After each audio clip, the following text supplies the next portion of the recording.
এই জাদুবিদ্যা সত্য। এবং এখনকার অনেক ভণ্ড যে কবিরাজগুলো বের হয়েছে, এরা জিনকে তাবে করে নিয়ে এই জিনদের মধ্য দিয়ে মানুষের মধ্যে জাদু ছড়িয়ে দিয়েছে, এবং এর ফলশ্রুতিতে বহু পরিবার ধ্বংস হয়ে যাচ্ছে। এই জাদুবিদ্যা সত্য। আরও একটা জিনিস সত্য, নবী সাল্লাল্লাহু আলাইহি ওয়াসাল্লাম বলেছেন ইন্না আইনাল হক, চোখের নজর সত্য। নবী করিম সাল্লাল্লাহু আলাইহি ওয়াসাল্লাম বলেছেন চোখের বদনজর সত্য। এই যে আমরা বলি ফেসবুকে এত বেশি ছবি দিয়েন না ভাই, ছবি তুলেন না, ছবি তুলেন না, বারবার যে বলি নিষেধ করি, কারণ কি জানেন? একটাই কারণ, বিকজ চোখ লাগাটা সত্য।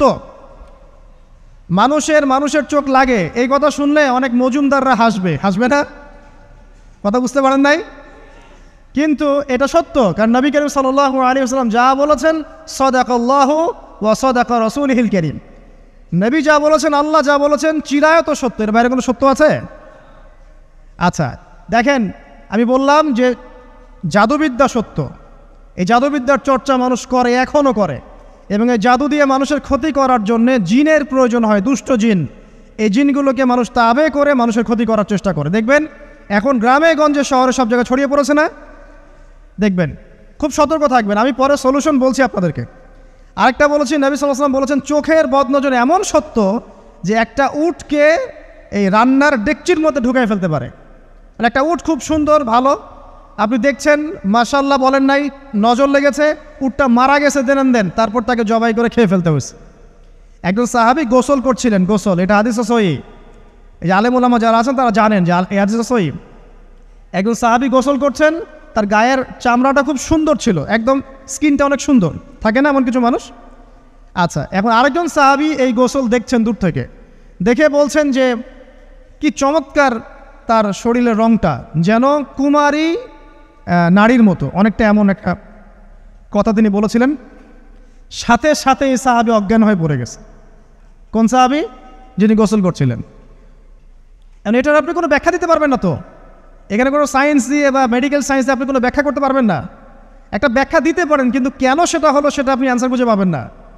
তো নবী সাল্লাল্লাহু আলাইহি ওয়াসাল্লামের কাছে নিয়ে যাওয়া হলো তাকে। তিনি বললেন যে এই ব্যক্তির ব্যাপারে কি কেউ ভালো মন্দ কিছু বলেছিল? তখন একজন সাহাবী বললেন হ্যাঁ, অমুকে বলেছে এর স্কিনটা অনেক সুন্দর, তো ওকে ডেকে নিয়ে আসুন। ওকে ডেকে আনা হলো। ডেকে আনার পর নবীজি তাকে অনেক শাসালেন, তোমরা তোমাদের ভাইদেরকে কি মেরে ফেলতে চাও? তখন এই সাহাবী তো অবাক, আমি আবার কখন মারতে চাইলাম ইয়া রাসূলুল্লাহ? আমি তো মারতে চাই নাই, আমি তো খালি বলেছি যে তার গায়ের রংটা অনেক সুন্দর। তখন তিনি বললেন কেন তুমি সুবহানাল্লাহ বললে না, কেন তুমি মাশাআল্লাহ বললে না? যখন মাশাআল্লাহ বলবেন, সুবহানাল্লাহ বলবেন, নজরটা লাগবে না। আর যখন আপনি মাশাআল্লাহ বলবেন না, সুবহানাল্লাহ বলবেন না, দেখবেন নজর লেগে গেছে। আপনি বিশ্বাস করেন ব্যবসা খুব ভালো চলছে, মানুষ বলল যে বাহ তোর তো ব্যবসা হেভি, লালে লাল শাহজালাল, ঠিক আছে, দেখবেন আপনার কেনা বেচা বন্ধ হয়ে গেছে।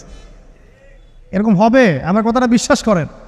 এটা কিন্তু সায়েন্স প্রমাণ করতে পারবেন না, আল্লাহ এবং তার রাসূল বলেছেন, তার উপরে কোনো সত্য নেই। আছে সূরা কাহফ 29 নম্বর আয়াত পড়ে দেখেন, আল্লাহ পাক বলছেন ওয়াকুলিল হাক্কু মির রাব্বিকুম, সত্য সেটাই যা তোমার রবের পক্ষ থেকে আসে। ফামান শাআ ফালইউমিন, যার ইচ্ছা হয় বিশ্বাস করুক, ওয়ামান শাআ ফালইয়াকফুর, যার ইচ্ছা হয় সে অস্বীকার করুক। এই কারণে আমরা বলি ফেসবুকে এত বেশি ছবি দেওয়া, এই আই ওয়াশ করা, এই যে শোডাউন করা, হ্যাঁ ইসলামের কিছু কাজ করলেন একদম মানুষকে না দেখাইতে পারলে ঘুম হচ্ছে না, এগুলো বন্ধ করেন, এগুলো বন্ধ করে দেন আল্লাহর ওয়াস্তে। অফলাইনে কাজ করেন, নিজেকে গোপন করার চেষ্টা করেন। যত বেশি মানুষের কাছে নিজেকে এক্সপোজ করবেন, কাজের বরকত কমে যাবে, কাজের বরকত কমে যাবে, চোখ লাগবে, নজর লাগবে। এবং চোখ লাগা বদ নজরে বহু আলেম আস্তে আস্তে মাঠ থেকে মাইনাস হয়ে গেছে না? যায় নাই? এখন কি আলেমদের সংখ্যা বেশি না কম? যত দিন যাবে আলেমের সংখ্যা আরও কমে যাবে। নবীজি বলেছেন আলেমদের সংখ্যা কমতে থাকবে, মানুষ জাহেলদেরকে আলেম বানিয়ে নেবে। তো প্রিয় ভাইরা, জাদুবিদ্যা সত্য, চোখের বদনজর সত্য, রাতের এই অনিষ্টগুলো সত্য, রাতের বেলা অনেক ক্ষতি আছে। এই জন্য নবীজি বলছেন বাচ্চাদেরকে বাইরে বের করো না, এবং তোমরাও রাত যখন গভীর হবে তখন এদিক ওদিক ঘোরাফেরা করো না। দেখবেন রাত যত গভীর হয় আমাদের শহরগুলো তত জীবিত হয়, তাই না? তাই না? রাত যত গভীর হচ্ছে শহর তত জীবিত হয়। চায়ের দোকানে আড্ডা বেশি, ওই সিনেমা দেখছে, টিভি দেখছে, ক্যারাম খেলছে, লুডো খেলছে, ঘুম নাই। ঘুম কখন? ফজরের আগে আগে। ফজরের নামাজ কিন্তু নাই, ফজরের ঠিক আগে আগে, আবার ওই যে জোহরের নামাজের সঙ্গে উঠতেছে। এখন আমাকে বলেন এরকম জেনারেশনকে দিয়ে কি আসলে ইসলামের কোনো খেদমত হবে? আচ্ছা, নবীজি রাতের বেলা আর্লি ঘুমাতেন, আল্লাহ পাক আমাদের সবাইকে তাড়াতাড়ি ঘুমানোর তৌফিক দান করুন। হ্যাঁ, আপনি ইলিম চর্চা করলে রাত জেগে থাকতে পারেন, আপনি যদি জ্ঞান চর্চা করেন রাত জাগতে পারেন, আপনি কোনো গবেষণা করছেন, নামাজ পড়ছেন বা কোরআন হেফজ করছেন, আপনি রাতের আর্লি উঠবেন, এটা আলাদা বিষয়। কিন্তু কমনভাবে আমাদের এই যে ফেসবুক, ইউটিউবিং ইত্যাদিতে আমরা লিপ্ত থাকি, সারা রাতটা কাটাই আড্ডাবাজি করে, এগুলো বন্ধ করতে হবে। এগুলো বন্ধ না করলে ফিজিক্যালি আমরা মানে সুস্বাস্থ্যের অধিকারী হতে পারবো না, সারা দিনটা আমাদের একটা কি বলবো অলসতার ভাবে যাবে এবং দিনের বেলা কাজগুলো ব্যাহত হবে। এতে করে আমাদের উম্মার এই পুরো বড় যে তরুণ প্রজন্ম আছে এদেরকে আপনি সম্পদে পরিণত করতে পারবেন না। তাই এই সিস্টেমটা চেঞ্জ করা দরকার। নবীজি রাতের বেলা এই সূরা বাকারার শেষে 3টা আয়াত তেলাওয়াত করতেন, আমরা করবো ইনশাআল্লাহ। ইনশাআল্লাহ। আরেকটা আমল বলে দেই, নবী করিম সাল্লাল্লাহু আলাইহি ওয়াসাল্লাম রাতের বেলা সূরা মুলক তেলাওয়াত করতেন। কোন সূরা এটা? কোন সূরা? তাবারাকাল্লাযী বিয়াদিহিল মুলক। কয়টা আয়াত আছে? 30টা আয়াত আছে। নবীজি বলেছেন সাল্লাল্লাহু আলাইহি ওয়াসাল্লাম যে এই সূরা আপনাকে কবরের আযাব থেকে বাঁচাবে ইনশাআল্লাহ। কবরের আযাব থেকে তো ভাই বাঁচা খুব সহজ নাকি? আমাদের মধ্যে এমন কেউ নাই, শোনেন, আমাদের মধ্যে এমন কেউ নাই আলেম জালেম মুফতি মুহাদ্দিস রাজনৈতিক নেতা পলিটিশিয়ান বিরোধী দল জাতি তারপরে যে সরকার দল যে আছে না কেন, কবরের শাস্তি ফেস করবেন এমন একটা মানুষ নাই, কেউ নাই পৃথিবীতে। এই যে আপনি দেখছেন ওই যে কি ইসরায়েলের প্রধানমন্ত্রী, ওই রাশিয়ার প্রধানমন্ত্রী, ওই চায়নার সভ্যতা, পশ্চিমা সভ্যতা, এমন কেউ নাই পৃথিবীতে এখন যাকে কবরের শাস্তি ভোগ করতে হবে না। আছে? সবচেয়ে লঘু শাস্তি মানে লঘু চাপ, এটা বলতে গেলে আসলে আমি ভাষা হারায় ফেলি, তারপরে বলছি আল্লাহ পাক আমাদের সবাইকে হেফাজত করুন, আমিন। একজন সাহাবীর নাম সাদ বিন মুয়াজ। কি নাম? নবী করিম সাল্লাল্লাহু আলাইহি ওয়াসাল্লামের সাথে একদম ডান হাত হয়ে যুদ্ধ করেছেন দীর্ঘদিন।